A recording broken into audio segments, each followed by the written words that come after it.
Meanwhile, Deputy Director of NADMO, Abu Ramadan, is backing the Electoral Commission's resolve to compile a new voters' register for the December polls. He argues that in spite of the Supreme Court's directive to rid the voters' register of unqualified names, in 2016, the EC was unable to completely carry out the order.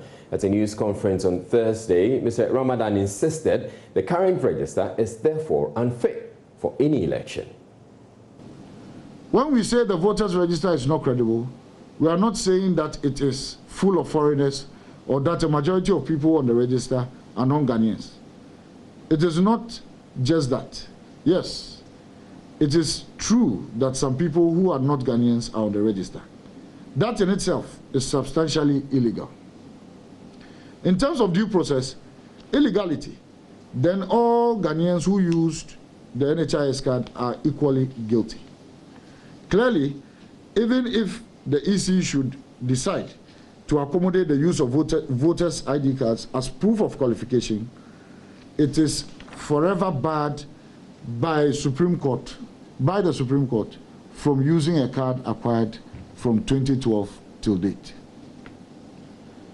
The voters' ID card acquired under CI 72, having been perpetually injuncted as far back as 2014, any person who has since used the said voters' ID card as basis to guarantee for another registrant has done so illegally.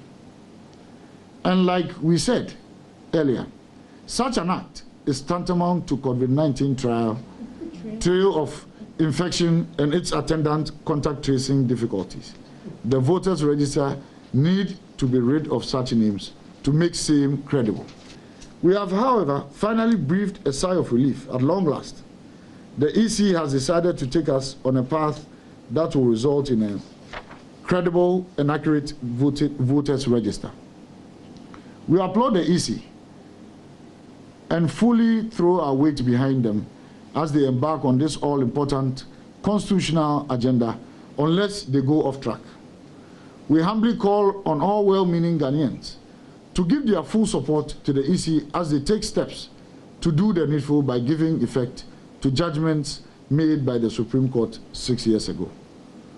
Truth be told, the current voters register and the NHIS registrants issue is a Gary mixed with sand scenario. And the only remedy that can separate one from the other is a fresh register.